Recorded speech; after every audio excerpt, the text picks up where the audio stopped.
The snow fell like icy needles on Luna's face as she ran down the deserted street, her worn-out sneakers soaked and her fingers numb inside patched-up gloves. There were only 2 hours left before the post office closed on Christmas Eve, and she needed to send that envelope before it was too late.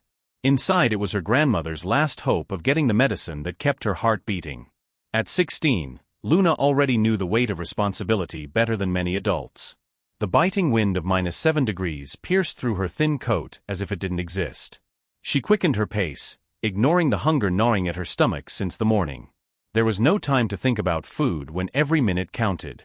The city was unrecognizable under the white blanket, Christmas lights flickering in decorated shop windows that seemed to belong to another world, a world where she would never be welcome. When she finally arrived at the post office, her legs trembled as much from the cold as from relief. The clerk took the envelope indifferently, stamped it, and nodded. Luna stepped back into the biting cold, but this time without haste. Her task was done.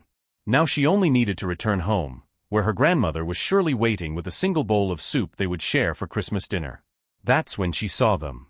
Sitting on a metal bench in the square in front of the post office, 2 elderly people remained completely still, like statues covered by a thin layer of snow. The woman's lips were bluish and her eyes half closed, her head tilted to the side as if she were about to faint.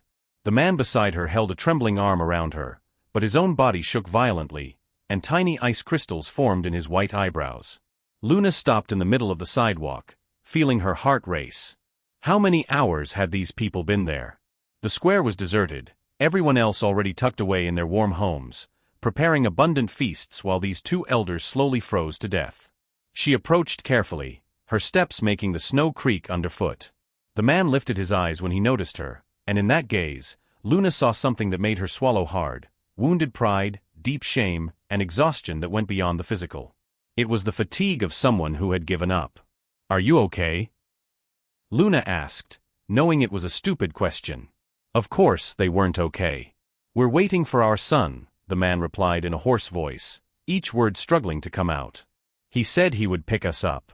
He told us to wait here." The woman beside him murmured something unintelligible, her eyes wandering unfocused. Luna felt a different kind of chill run down her spine, one that had nothing to do with the temperature. "How long have you been waiting?" The man looked at the darkened sky, seeming to calculate. "Since the bus dropped us off. In the morning. He said he would come soon." 9 hours. These people had been sitting on that metal bench for 9 hours, in freezing temperatures capable of killing, waiting for someone who clearly would not come. Luna felt anger rise like bile in her throat. What kind of monster abandons their own parents like this? "Do you have anywhere to stay? Any place here in the city?" The man lowered his eyes, and Luna saw a frozen tear on his wrinkled face. He shook his head slowly, defeated. "He sold our house. Said it was for our own good, that the money would pay for a better place for us. But then he put us on the bus and," his voice faltered. "My wife Dorothy, she's been forgetting things. Our son said he couldn't take care of her anymore. That we were a burden." The words fell on Luna like bricks. Dorothy. The woman's name was Dorothy, and she was dying from the cold because her own son considered her a disposable burden. Luna looked around the empty square, at the lit windows of buildings where happy families were celebrating. No one would come to help. No one cared. She thought of her grandmother waiting at home, the thin soup that would barely feed 1 person, let alone 3. She thought of the cold in her own apartment, the mattress on the living room floor, the lack of space and resources. But then she looked again at Dorothy, at the way her head drooped, at the uncontrollable trembling of her fragile body, and she knew there was no real choice to be made. "Come with me," Luna said, her voice firmer than she felt inside. "You are not going to die on this bench.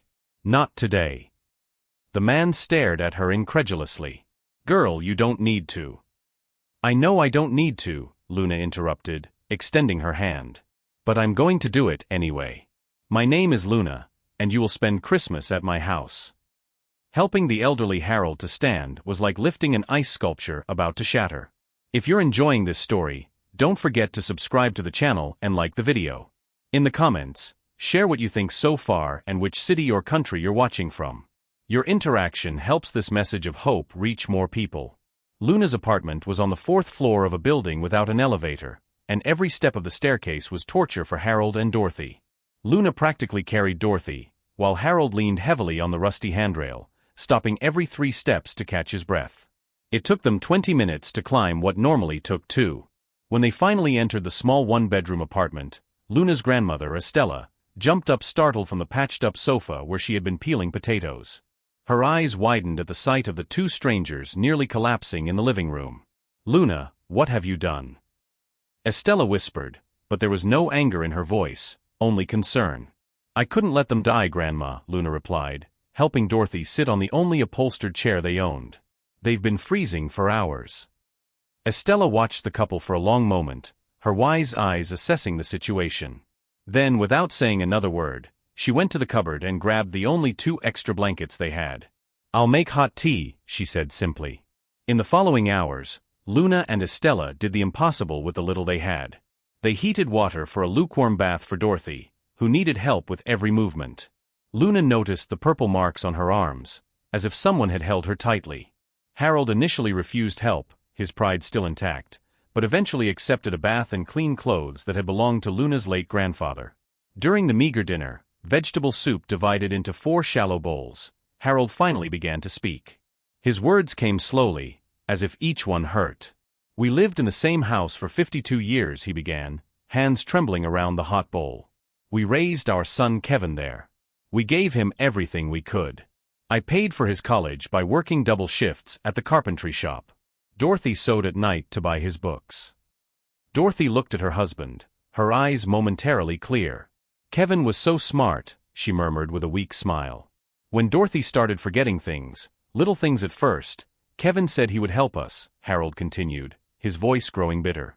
"He said we would sell the house and the money would pay for a suitable place, with medical care for Dorothy. We trusted him. We signed the papers." Luna felt her stomach churn. She already knew how this story would end. "He sold the house for $280,000, Harold said, each word heavy as lead. "He said he would put the money in an account for us. But when I asked to see the papers, he became furious. Said we were questioning his integrity. That after everything we did for him, we were ungrateful. He started shouting at Mommy," Dorothy said suddenly, her voice childlike and frightened. "My Kevin never shouted before."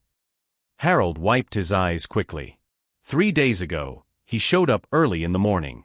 Said he had found a wonderful place for us in another city. Put us on the bus with only 1 suitcase each, gave us an address written on a piece of paper, and told us to wait in that square, that he would take care of the details and come to pick us up." "And you waited," Luna said softly. "We waited," Harold confirmed. "Because he is our son. Because we believed that, deep down, he still loved us." The silence that followed was broken only by the sound of Dorothy softly humming a lullaby. Estella got up and placed a gentle hand on Harold's shoulder. "You can stay here as long as you need," she said firmly. That night, Luna gave her narrow bed to Dorothy, while Harold insisted on sleeping on the sofa. Luna and Estella shared the mattress on the living room floor, covered with coats because the blankets were with the guests. In the middle of the night, Luna woke to a strange sound. It was Dorothy, sitting on the bed, looking out the window and softly singing. Luna approached carefully. "My mother used to sing this to me," Dorothy said, her voice surprisingly lucid. "When I was afraid of the dark." "Are you afraid of the dark, girl?" "Sometimes," Luna admitted honestly. "Don't be," Dorothy held her hand with unexpected strength. "The dark is where the stars shine. You are a star, you know? Luna means moon, and the moon is the star that guides the lost home." Luna felt tears burn in her eyes. "You're not lost anymore, Dorothy. You're home." Dorothy smiled, but then her expression changed, becoming distant again. "Kevin will come for me tomorrow. He promised. My boy always keeps his promises." The words pierced Luna's heart like knives. How do you explain to someone with a fractured mind that the son she loved had discarded her like trash? The next morning, Christmas Eve, Luna woke to find Harold already awake, sitting at the kitchen table with a cup of cold coffee in his hands. He was staring at a crumpled piece of paper, the address Kevin had given. "I called this number this morning," Harold said without looking at her. "From the public phone on the corner. A recorded voice said the number doesn't exist. The address is fake too. I checked." Luna sat beside him, not knowing what to say. "52 years, Harold repeated, his voice breaking. "We raised a monster and didn't realize it until it was too late." Luna spent Christmas Day watching something extraordinary happen in her small apartment. Dorothy, who the night before could barely form coherent sentences, woke up humming and asked to help in the kitchen. Her hands moved with muscle memory as she peeled potatoes, and for a few precious moments, she seemed completely present. Harold, for his part, noticed the kitchen cabinet door hanging on just one hinge. Without asking for permission, he grabbed Estella's improvised toolbox and began to fix it. Then he adjusted the window that never closed properly, and the wobbly table leg. His fingers worked with the precision of decades of experience, and for the first time since Luna had found him, there was purpose in his movements. "My grandfather was a carpenter too," Luna remarked, watching him work. "He died when I was 8. I never had anyone to teach me." Harold stopped and looked at her with a new intensity. "Would you like to learn?" Over the following days, as the year died and a new one was born, the apartment's dynamic changed completely. Harold taught Luna the secrets of wood, how to read its grain, how each tool had its own personality. Dorothy, in the moments when her mind was clear, told stories of her youth and sang songs that Estella recognized from her own childhood. But Luna noticed something more happening. Harold asked specific questions about elder protection laws, about how to prove financial abuse. Dorothy, in her lucid moments, mentioned details about bank accounts and documents that Kevin thought she had forgotten. One afternoon, when Estella and Dorothy were taking a nap, Harold called Luna for a serious conversation. "There's an account," he said in a low voice. "An account my parents left me. Kevin doesn't know about it because I never told him. It's $120,000. I kept it secret because I wanted it to go toward the grandchildren's education, if Kevin ever had kids. But he never wanted to be a father. Said children were too expensive." Luna felt a tingle of hope. "Do you still have access to that account?" "I do. It's in a different bank, in my name and Dorothy's. But I have to go in person to move the money. And I need help making Kevin pay for what he did." That's when Luna had an idea. It was risky, possibly illegal, definitely dangerous. But the anger that had been boiling inside her since hearing Harold's story demanded justice. "I have a friend," Luna said slowly. "She works with social media, knows how to make things go viral. And I have another friend studying law. If we gather proof of what Kevin did, we can expose him. Not just for justice, but to the entire world." Harold's eyes shone with something between hope and revenge. "Go on." In the following days, Luna worked in secret. Her friend Jade, a final-year law student, came to the apartment and documented everything. Harold's statements recorded on video, copies of the house sale documents Dorothy had kept in her suitcase, bank records showing the money from the sale was never deposited into a joint account. "This is elder financial abuse," Jade explained, her eyes furious as she read the documents. "It's a federal crime. He could face up to 20 years in prison." But Luna wanted more than legal justice. She wanted Kevin to feel the public humiliation he had inflicted on his parents. Her other friend, Nina, a digital marketing expert, created a strategy. "We'll make a video," she explained. "Your story, told with real emotion. If we make it go viral, the public pressure will be immense. No expensive lawyer will save him from the court of public opinion." Harold hesitated. "This will expose our shame to the world." "No," Luna corrected gently. "This will expose his shame. You have nothing to be ashamed of. You were victims." Dorothy, in a surprisingly lucid moment, held her husband's hand. "How many other families will he destroy if he gets that money? How many other parents will suffer what we suffered?" It was the argument that convinced Harold. They recorded the video on a cold January afternoon.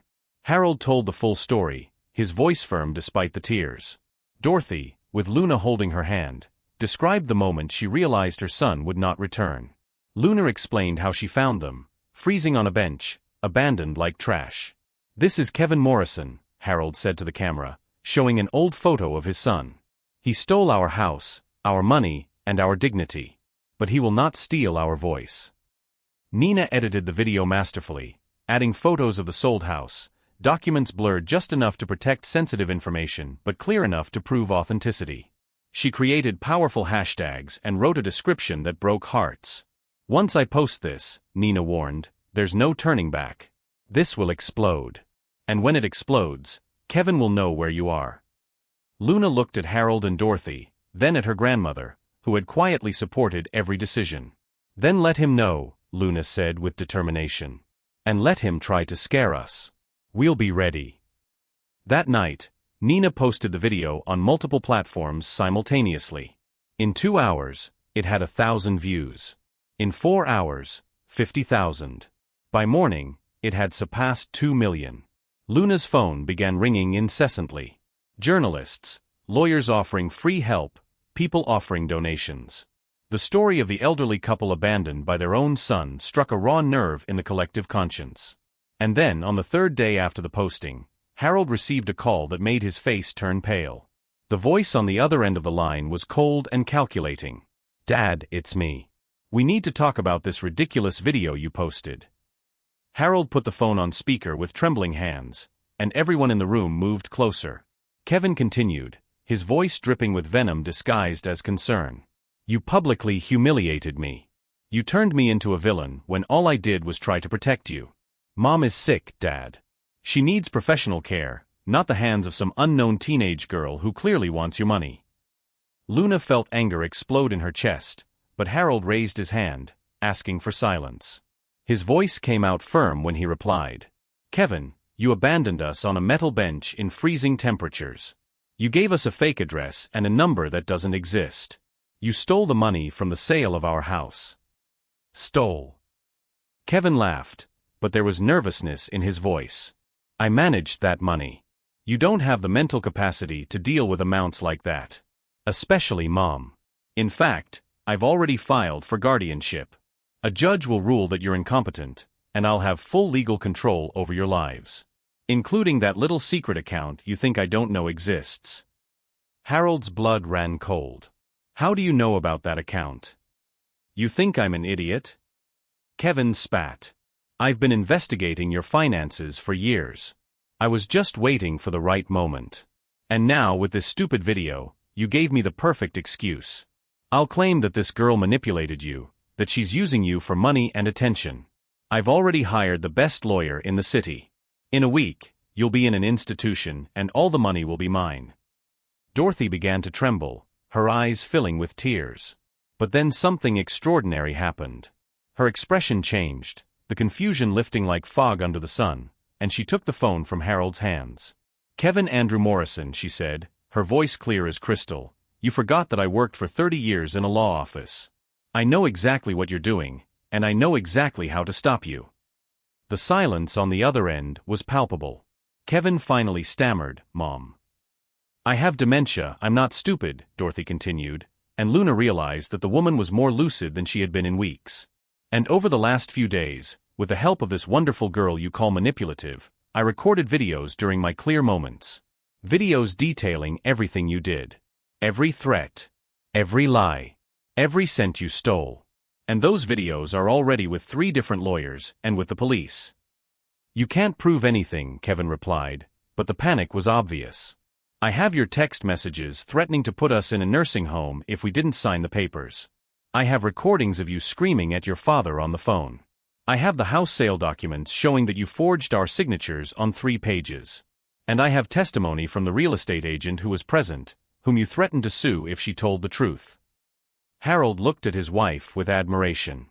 Luna realized that Dorothy had planned everything over the last few days, using her moments of clarity to build an irrefutable case. "But here's the best part, Kevin," Dorothy continued, her voice taking on a tone of cold justice. "Remember that power of attorney you made me sign when you said it was for medical emergencies? I revoke it now, at this very moment, with witnesses present. And more than that, I've already registered a new one, granting legal authority to Luna and her grandmother Estella." "That's ridiculous. They're poor. They're nobodies." "They are human," Dorothy replied calmly. "Something you forgot how to be." Kevin exploded. "You'll regret this. I'm coming over there and I'll take you by force. That money is mine by right. I deserve it after years of putting up with both of you." "Come," Luna said, stepping toward the phone for the first time. "Please come. We have cameras installed now. Donations from the viral video paid for a security system. We have lawyers waiting. We have journalists who want your side of the story. Come and be the hero you think you are." The silence stretched on. Finally, Kevin said, "This isn't over. You don't know who you're dealing with." "Actually, we know exactly who," Harold replied, his voice steady. "We're dealing with a coward who steals from the elderly. And cowards always run when confronted." Kevin hung up abruptly. But the story didn't end there. 3 hours later, a police car stopped in front of the building. 2 officers climbed the stairs, and Luna's heart raced, fearing that Kevin had managed to manipulate the authorities. But the officers brought different news. "We received your formal complaint, Mr. Morrison," the older officer said to Harold. "And after reviewing the evidence Mrs. Dorothy sent us, we obtained a warrant. Kevin Morrison was arrested an hour ago while trying to empty your bank account. He had already transferred $200,000 to an offshore account. We managed to freeze everything." Dorothy held Harold's hand, tears streaming freely down her face. "$200,000, she whispered. "He still had our money. He didn't spend it all." "More than that," the officer continued. "The investigation revealed that he did this to 3 other elderly clients at the firm where he worked. You weren't the only ones. The charges are extensive." Luna felt her knees weaken. Real justice. True justice was happening. The officer smiled slightly. "That video of yours saved more lives than you can imagine. Other families are coming forward now. Kevin Morrison will answer for everything." 3 months later, Luna stood in front of the mirror of the new apartment, adjusting the uniform of the technical school where she was studying advanced carpentry. The apartment had 3 bedrooms, working heating, and windows that closed perfectly. Harold had insisted on paying the first year's rent with part of the money they had recovered. In the spacious kitchen, Dorothy prepared breakfast while humming quietly. Her moments of confusion still occurred, but with the proper treatment she could now afford, they were less frequent and less intense. She wore an identification bracelet and had a phone with tracking, but the dignity of living in a real home had transformed her health in ways doctors called remarkable. Harold entered carrying a chair he had just finished restoring. "This one is for the family that lost everything in the fire," he said, his eyes shining with renewed purpose. "I promised to deliver it today." After the story went viral, Harold had received dozens of requests to restore furniture, teach his craft, and even write a book on traditional carpentry. He had declined most, keeping only enough to feel useful. "I've worked 60 years, he said. "Now I want to work because I choose to, not because I have to." Estella, who now shared the apartment with them, came in carrying the newspaper. "Kevin was sentenced yesterday," she said calmly, placing the paper on the table. 15 years, with no possibility of parole before 10. Luna took the newspaper and read the headline, "Man who abandoned elderly parents receives maximum sentence for elder fraud." The photo of Kevin being taken away in handcuffs took up half a page. His face, once arrogant, was marked by defeat. Dorothy stared at the photo for a long moment. "I should feel something," she said softly. "Anger, sadness, maybe even satisfaction. But I only feel emptiness where there used to be a sun." Harold put his arm around her. "He made his choices. We made ours. We chose to forgive, not for him, but for ourselves. To not carry the poison he carried." Luna always marveled at the couple's capacity for forgiveness. They had been robbed, abandoned, humiliated, yet they chose not to let hatred consume them. It was a lesson she would carry for the rest of her life. The legal proceedings revealed that Kevin had a gambling debt of $500,000. All the money he stole from his parents and other victims had been wasted in casinos and online betting. He wasn't a sophisticated villain. He was just a weak man who chose the easiest path, regardless of whom he destroyed along the way. Other victims of Kevin also recovered part of what was stolen. 3 families had contacted Harold and Dorothy, thanking them for having the courage to speak up. One of them, a pair of siblings who had lost their parents' inheritance, had created a foundation to help elderly victims of family financial abuse. Luna checked the clock and grabbed her backpack. "I have to go. I have a math test and then work in the workshop." Harold hugged her tightly. "You saved us, girl. Never forget that." "No," Luna corrected gently. "We saved each other. Together." As she walked down the stairs, Luna thought about the journey that had begun on that cold Christmas Eve. She could have passed by the couple on the bench. She could have called emergency services and let others handle the problem. She could have done 1,000 other things that didn't involve bringing two strangers into her already overloaded home. But she chose to see humanity where others saw inconvenience. She chose to act when others only watched. At the technical school, her instructor praised the restoration project Luna presented. "You have natural talent," the woman said. "And more importantly, you have passion. That can't be taught." Luna smiled, thinking of Harold and the hours they spent together in the small workshop he had set up in the basement of the building. He had taught her that wood had memory, that each piece told a story, that fixing broken things was one of the noblest arts that existed. He wasn't just talking about furniture. That night, everyone gathered for dinner. The table was abundant now, but no one wasted food. They knew very well what it was like to go hungry, to not know where the next meal would come from. Dorothy raised her glass of water. "A toast," she said, her voice firm. "To Luna, who taught us that family isn't about blood, but about choice. To Estella, who opened her home without hesitation. And to Harold, who never gave up on me, even when I gave up on myself. And to you, Dorothy," Luna added, "who taught us that strength isn't never falling, but always getting back up." After dinner, while washing the dishes together, Harold said something Luna would never forget. "Do you know the greatest gift you gave us that day, Luna? It wasn't shelter or food. It was giving us back our humanity. Kevin turned us into burdens, into problems to be discarded. You turned us back into people who matter. That has no price." Luna hugged the old carpenter, feeling hot tears in her eyes. "You've always mattered. Always." And in that moment, in that modest apartment full of laughter and love, Luna understood the deepest truth of all. Wealth is not measured in money, but in human connections. Kevin had stolen hundreds of thousands of dollars, but he was poor. She had started with nothing, but she was the richest person in the world. If you enjoyed this story of hope and redemption, don't forget to subscribe to the channel and like the video. In the comments, share with us what you felt and which city or country you're watching from. Your story matters too. Together, we can make a difference.